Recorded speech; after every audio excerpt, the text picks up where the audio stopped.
Hello students, welcome to the class. और plant physiology unit हमने start की थी जिसमें हमने already diffusion, osmosis, plasmolysis and water potential इनके बारे में पढ़ा है। और आज के लेक्चर में हम इम्बिबिशन के बारे में पढ़ेंगे। देखो, इम्बाइबिशन भी आप बोल सकते हो, इम्बिबिशन भी बोल सकते हो, जैसा भी आपको ठीक लगे प्रोनाउंस करना। वैसे तो इम्बाइबिशन इज बेटर। और क्या प्रोसेस होता है इसको हम समझेंगे प्रॉपर नोट्स के साथ। देखो, एक बार मैं पहले आपको बहुत ही इजी लैंग्वेज में और एक प्रैक्टिकल एग्जांपल के तरीके से समझाने की कोशिश करती हूँ।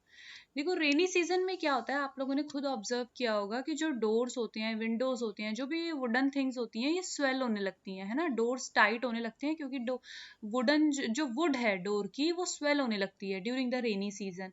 तो वो क्यों होता है? क्योंकि एयर में, बाहर एटमॉस्फेयर में इतना ज़्यादा मॉइस्चर होता है, इतना ज़्यादा वाटर कंटेंट होता है कि वो एब्जॉर्ब कर लेते हैं डोर्स और विंडोज, इसलिए उनका वॉल्यूम बढ़ जाता है, वो फूलने लगते हैं और जिसकी वजह से टाइट हो जाते हैं।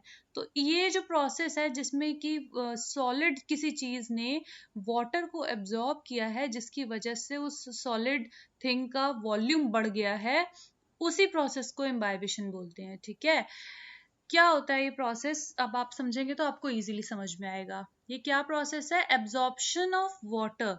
वाटर एब्जॉर्ब होगा। कौन एब्जॉर्ब करेगा water? Hydrophilic solid particle. Solid surface पे ये वाटर एब्जॉर्ब होगा विदाउट फॉर्मिंग ए सॉल्यूशन। और ये वाटर एब्जॉर्ब करने के बाद कोई सॉल्यूशन फॉर्म नहीं होगा, क्योंकि जैसे अब आप देखिए दरवाजा है लकड़ी का, उसमें अगर मॉइस्चर एब्जॉर्ब होने की वजह से वो स्वेल कर रहा है तो कोई सॉल्यूशन थोड़ी ना फॉर्म हो रहा है। तो इम्बाइबिशन क्या है? वाटर एब्जॉर्प्शन है by the hydrophilic solid substance और विदाउट फॉर्मिंग ए सॉल्यूशन, इसको बोलते हैं इम्बाइबिशन। ये एक स्पेशल टाइप का डिफ्यूजन है। ठीक है, और water content along the concentration gradient move कर रहा है। अलोंग द कॉन्सेंट्रेशन ग्रेडियंट ही तो जा रहा है, हाई कॉन्सेंट्रेशन से लो कॉन्सेंट्रेशन की तरफ, है ना। ऐसे सॉलिड सब्सटेंस जो वाटर को एब्जॉर्ब करते हैं उनको बोलते हैं इम्बाइबेंट्स। ठीक है, इम्बिबेंट्स। और कौन से एग्जांपल्स हैं? जैसे सीड्स हो गए, ड्राई सीड है, वो वाटर को एब्जॉर्ब करके स्वेल हो जाते हैं, है ना। या ड्राई वुड है, ये भी वाटर को एब्जॉर्ब करके स्वेल होती है, तो इम्बिबेंट्स हो गए ये। और जो लिक्विड ये एब्जॉर्ब करते हैं उस लिक्विड को बोलते हैं इम्बिबेट। ये एक रिवर्सिबल प्रोसेस है जो रिवर्स हो सकता है बाद में, है ना। ऐसा नहीं है कि एक बार डोर स्वेल हो गया तो वो स्वेल्ड ही रहेगा। जब नॉर्मल सनलाइट आती है और सीजन नॉर्मल होता है तो वो डोर्स वापस से ठीक हो जाते हैं, है ना। ये देखो, एक एग्जाम्पल है, जैसे ये एक बीकर था। ये एक बीकर था, इसमें हमने वाटर था, वाटर के अंदर यहाँ पे ड्राई सीड डाले। ये देखो, जिन्होंने नीचे की तरफ ड्राई सीड्स हैं, जैसे इन सीड्स ने वाटर को एब्जॉर्ब किया, ये सीड्स स्वेल हो गए। तो क्या कोई सॉल्यूशन बना? कोई सॉल्यूशन नहीं बना। जो हमारे पास सीड थे, जो सॉलिड सब्सटेंस थे, उन्होंने सिर्फ वाटर को एब्जॉर्ब किया और उनका वॉल्यूम इंक्रीज हो गया। तो ये है इम्बिबिशन। ठीक है, there are two conditions necessary for imbibition to occur. तो कौन सी कंडीशंस है इम्बाइबिशन होने के लिए?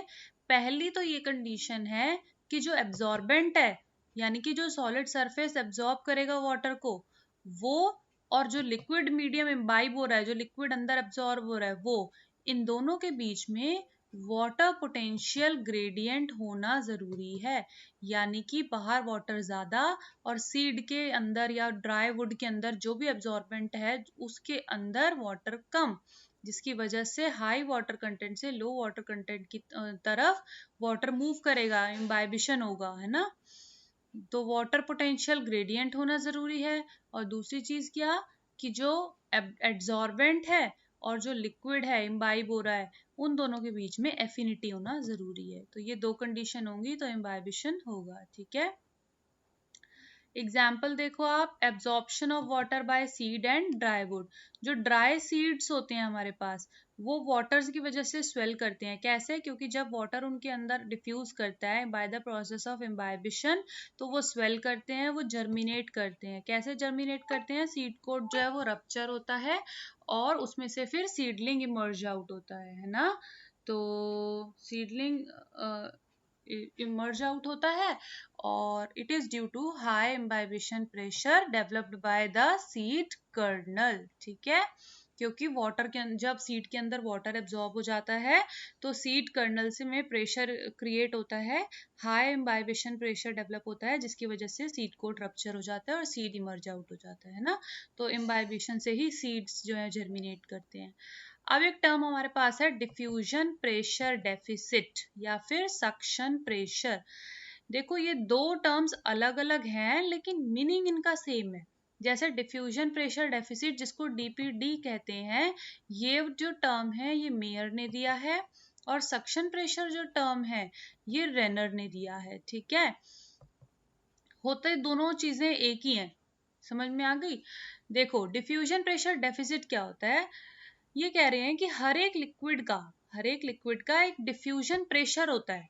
ठीक है, अब जो प्योर वाटर है उसका डिफ्यूजन प्रेशर मैक्सिमम होता है, लेकिन अगर उसी प्योर वाटर में कुछ सॉल्यूट ऐड करके सॉल्यूशन बना दिया जाए तो उस सॉल्यूशन का जो डिफ्यूजन प्रेशर है वो थोड़ा सा कम हो जाता है प्योर वाटर के कंपैरिजन में, और जितना वो प्रेशर कम हुआ है उसी को बोलते हैं डिफ्यूजन प्रेशर डेफिसिट। मतलब कितना डिफ्यूजन प्रेशर कम हुआ है, कितना डिफरेंस आया है between the diffusion pressure of solution and pure solvent, जो प्योर सॉल्वेंट का डिफ्यूजन प्रेशर था और जो सॉल्यूशन का था, तो उन दोनों का डिफ्यूजन प्रेशर में जो डिफरेंस आएगा उसको बोलते हैं diffusion pressure deficit when both are subjected to same atmospheric pressure. Condition ये है कि सॉल्यूशन और सॉल्वेंट दोनों का एटमॉस्फेरिक प्रेशर सेम होना चाहिए, तो फिर उस टाइम पे जो दोनों का डिफ्यूजन प्रेशर में डिफरेंस आएगा उसको बोलते हैं diffusion pressure deficit.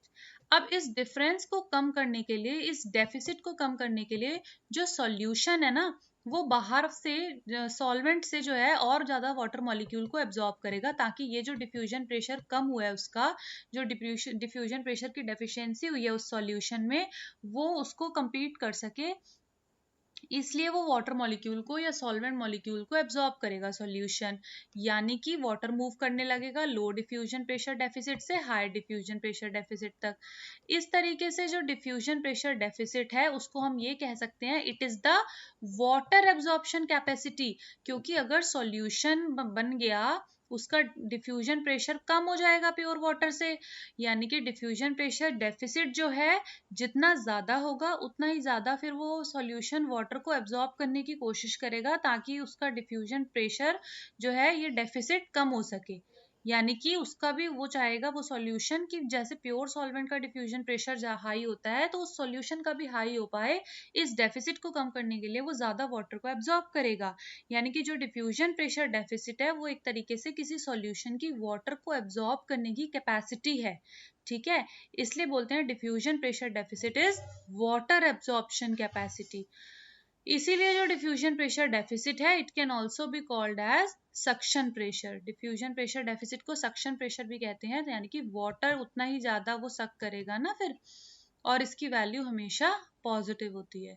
Diffusion pressure deficit जो है किसके इक्वल होता है, osmotic pressure minus turgor pressure. ठीक है, सो होप कि आप लोग को क्लियर होगा। अगर थोड़ा सा आपको टफ भी लगे आप एक दो बार ये जो मैंने नोट्स इसमें लिखे हुए हैं ना प्रेजेंटेशन में, इसको आप 2-3 टाइम्स रीड करेंगे आपको इजीली समझ में आ जाएगा।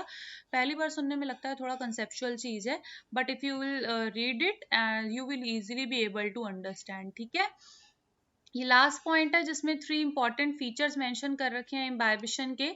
सबसे पहला तो ये कि वॉल्यूम चेंज। वॉल्यूम चेंज में क्या आएगा कि जो इम्बाइबेंट्स हैं जो वाटर को एब्जॉर्ब कर रहे हैं, जैसे कि ड्राई वुड, ड्राई सीड जो वाटर को एब्जॉर्ब कर रहे हैं, वो जो इम्बाइबेंट्स होते हैं उनका वॉल्यूम इंक्रीज हो जाता है। भाई जाहिर सी बात है जब वाटर उनके अंदर एब्जॉर्ब हो रहा है तो वॉल्यूम तो इंक्रीज होगा ही होगा। Another thing is production of heat. देखो जैसे ही वाटर मॉलिक्यूल अपने आप को इम्बिबेंट के सरफेस के ऊपर अरेंज करेंगे तो वो अपनी काइनेटिक एनर्जी को लूज कर देंगे, फिर वो काइनेटिक एनर्जी हीट की फॉर्म में रिलीज हो जाएगी और उसी को बोलेंगे हीट ऑफ हाइड्रेशन या फिर हीट ऑफ वेटिंग।